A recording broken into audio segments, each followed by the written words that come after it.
Gage here. I wanted to follow up on our last video, the Avatar video I did, with a couple of questions came up there that I thought were really good.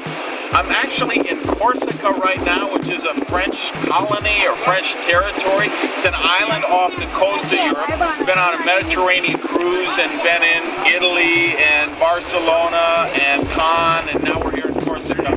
And I thought that the setting is so beautiful. It's a perfect manifestation of prosperity. So I wanted to talk about these questions that came up. And one of them, very good question, came up in the comments a number of times, by the way, which was, hey, you keep talking about prosperity and wealth, but if everybody gets rich, isn't that going to deplete all the resources, and we're going to rape and pillage and plunder the earth, and isn't it better if people are poor? And the answer is no, I don't believe so at all.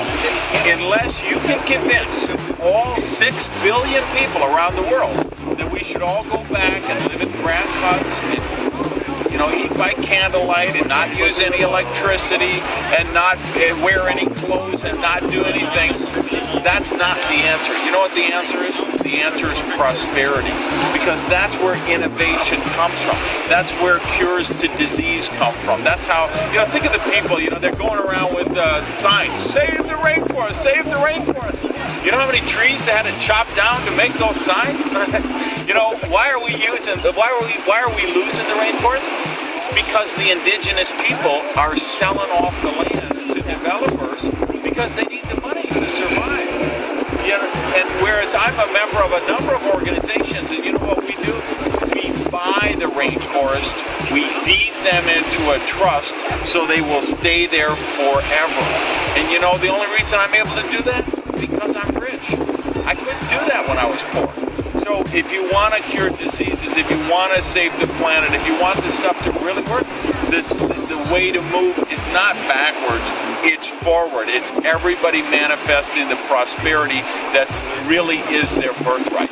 Okay, and the other question I wanted to deal with people, we talked about Avatar in the last film. People say, well, is there any movies that are good for prosperity that talk about it in a positive way?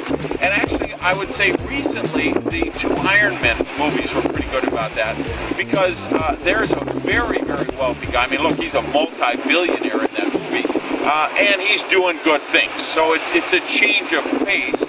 Usually, of course, the superhero is the poor guy, and the bad guy is the rich guy. That was the difference here. If you saw Iron Man 2, the poor guy was the evil villain, the hero was the rich guy. So that was kind of positive. I liked Iron Man 1 much more so than number 2 was more positive.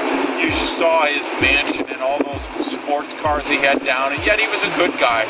But at the same time, just notice some of the subliminal programming.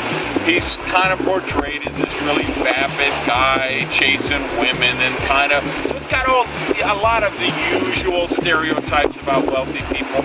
But all in all, I think it's a positive movie in terms of from a prosperity concept. I love that private jet he's got. Man, I need one of those, I got to tell you.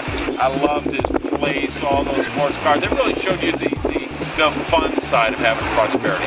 So anyway, thanks for checking in. I love your comments. Please get down there below. Leave me any comments on this, and we will talk to you on the next video.